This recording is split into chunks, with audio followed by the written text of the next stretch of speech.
Warning disclaimer.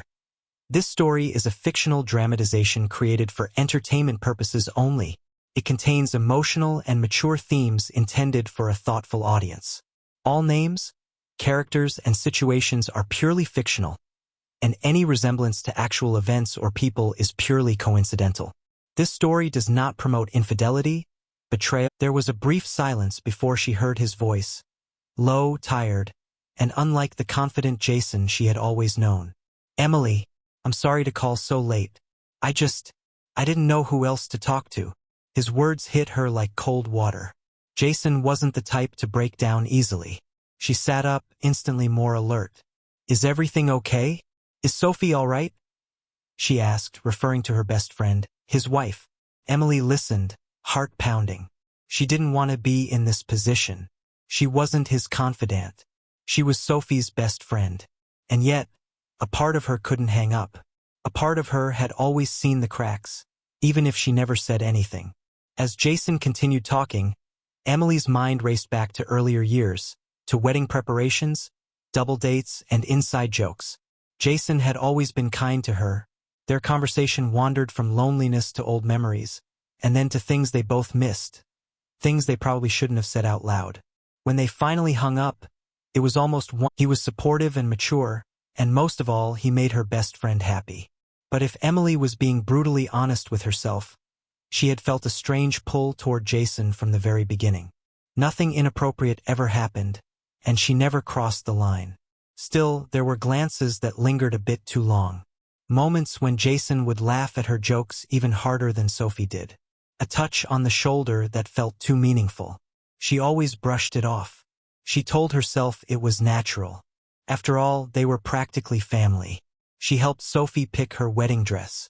She gave the maid of honor toast. She cried at their wedding. Not because she was jealous, she told herself, but because she was proud of their love story. But over the years, things changed.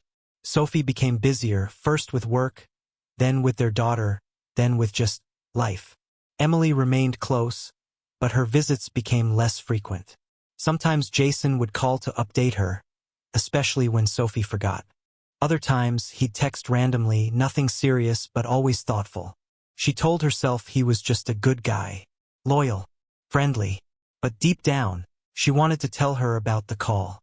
She wanted to confess the emotional confusion she felt. But how could she? What would she even say? As Sophie talked about planning a weekend getaway with Jason, Emily nodded politely. Her hands shook under the table. The secret had rooted itself quietly in her chest, and it was growing. It started subtly, too subtly for Emily to call it inappropriate, but obvious enough that it stirred something deep inside her. After the midnight call, Jason began messaging more often. It was never explicit, never romantic, at least not on the surface. But there was an unmistakable shift. He'd text her good morning before Sophie even woke up. He'd send her photos of the coffee he brewed or the breakfast he made for his daughter, followed by a casual "thought of you this morning. You always loved hazelnut creamer." Emily kept telling herself it was harmless. After all, Jason was married to her best friend. But late at night, she'd scroll through their conversations and reread the compliments he slipped in so effortlessly. "You always know what to say. You get me better than anyone. I wish Sophie paid attention like you do." That last one hit differently. Was he just venting? Or was he trying to pull her in? The emotional intimacy escalated. Jason would call her to talk about arguments he had with Sophie, and Emily became the mediator, his unofficial therapist. "You know her better than I do sometimes," he'd say. Felt good to be needed, to be trusted. But deep down, she knew she was slowly crossing a line, even if no one else could see it yet. One Friday evening, Jason showed up at Emily's apartment with wine. Sophie and their daughter were out of town visiting her mother, and he said he just didn't want to be alone. Emily hesitated at the door. Her heartbeat thudded in her ears, but she let him in. They sat on the couch watching an old romantic comedy, one they all used to watch in college. The familiarity was dangerous. The way Jason laughed, the way his arm brushed against hers, the way his eyes lingered just a little too long. It all felt like a slow unraveling.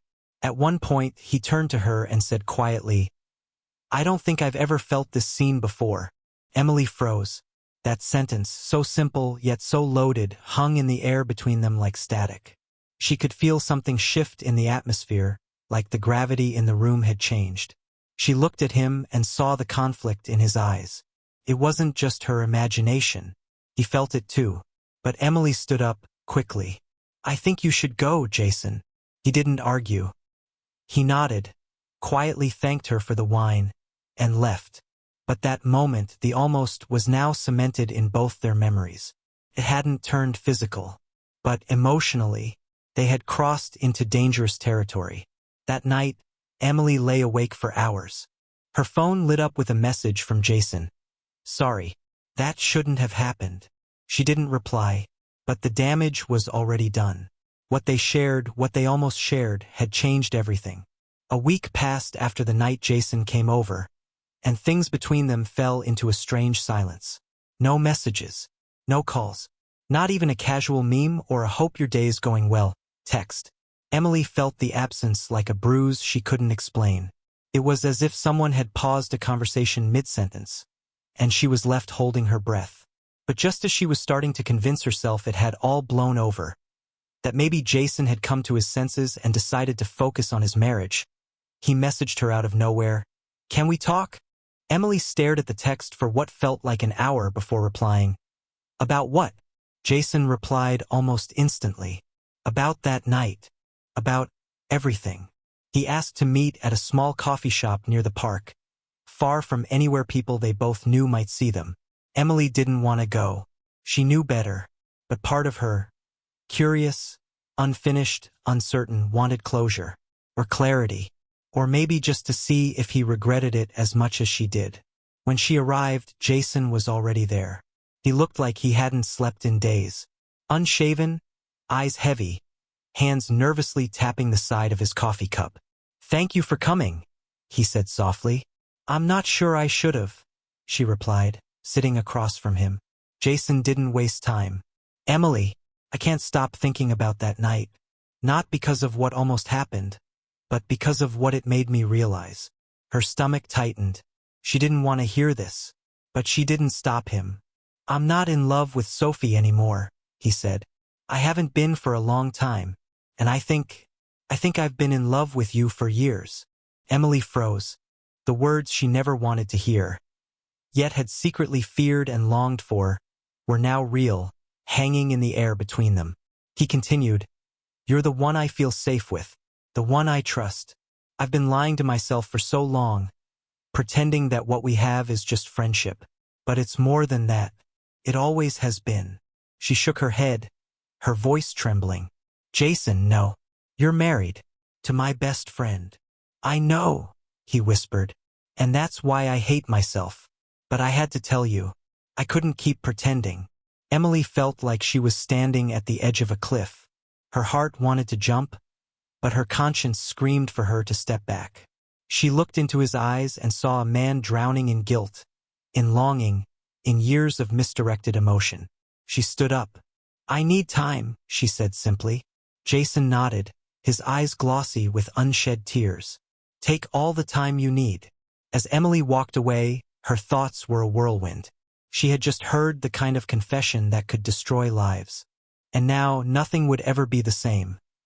Not for her, not for Jason, and especially not for Sophie. It wasn't supposed to happen this way. Emily had been avoiding Sophie for weeks. She made excuses not to meet up. She responded late to texts. She kept everything surface level, hoping the distance would protect them both from a truth too heavy to carry. But secrets, like cracks in glass, always find a way to spread. Slowly at first, then all at once. One Friday evening, Emily's phone rang. It was Sophie. Hey, Sophie said, her voice sounding tight. Are you home? Emily hesitated. Yeah, why? I'm outside. Emily's heart dropped. She opened the door to find Sophie standing there, holding a phone in her trembling hand. Her face was pale, her eyes bloodshot. Did you think I wouldn't find out? Emily's breath caught in her throat. Sophie, Sophie shoved the phone in her face. On the screen was a thread of messages. Jason's messages. Some from the night he came over. Others far more damning. I read it all, Sophie whispered, her voice cracking. The messages, the calls, everything. Emily's legs felt weak. She clutched the doorknob for balance. I didn't sleep with him, she blurted out, tears welling in her eyes. I swear, Sophie, nothing happened. But it almost did, Sophie snapped. He was here. You let him in. You listened to him. And then you kept it from me. Emily's lips quivered. I didn't know what to say. I didn't want to hurt you. Hurt me? Sophie laughed bitterly. You already did. There was silence, long, sharp, suffocating. I loved you, Emily. You were my sister, my only real friend. And you let my husband fall in love with you while you stood there doing nothing. Emily finally broke down, her tears falling freely. I didn't ask for any of this. I didn't choose it. I tried to push him away. But you didn't tell me, Sophie cut in. You let it live in the shadows. And now everything's broken. Emily wanted to reach out, to hold her, to fix it. But Sophie stepped back. I'm leaving him, she said. And I'm leaving you too. Those words cut deeper than anything else. Sophie turned and walked away. No drama, no shouting, just finality. Emily stood in the doorway, frozen, as the woman she considered family disappeared into the night. Later, Jason would call. He'd try to explain, try to apologize, try to promise things that couldn't be promised anymore. But it wouldn't matter. The damage was done. The truth was out. 3 lives once tightly intertwined had unraveled in the span of a single confession. And nothing, not time, not silence, not even love, could rewind what had been said and what had been lost. Jason sat on the edge of his bed, staring blankly at the wall, his phone in one hand, Sophie's wedding ring in the other. The house was quiet, eerily so. Sophie had left 3 days ago, and the silence screamed louder than any fight they'd ever had. He had tried calling her, texting her, even going to her sister's place, but Sophie wanted nothing to do with him. Every message he sent went unanswered. Every call rang until voicemail. She was gone, not just physically but emotionally, and he knew he was to blame. In desperation, Jason drove to Emily's apartment. She opened the door slowly, surprised but not entirely. Her face was still marked by the storm of what had happened. Tired eyes, tense shoulders, a faint tremble in her voice. I don't think you should be here, Emily said softly, blocking the doorway. I need to talk, Jason pleaded. Just for a minute. Against her better judgment, she let him in. They sat in silence before he finally spoke. I ruined everything. Emily didn't respond. Jason looked at her with guilt heavy in his eyes. I wasn't happy, Em. Not for a long time. Sophie stopped seeing me like a person. We were just going through the motions. And then, there you were. You listened. You saw me. That doesn't justify what you did, Emily replied, her voice firm but sad. You betrayed your wife, and I betrayed my best friend by not telling her sooner.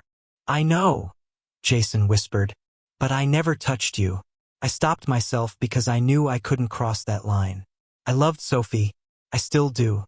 I just got lost. Jason reached into his pocket and pulled out Sophie's ring. I'm not here to win you over. I'm not here to make excuses.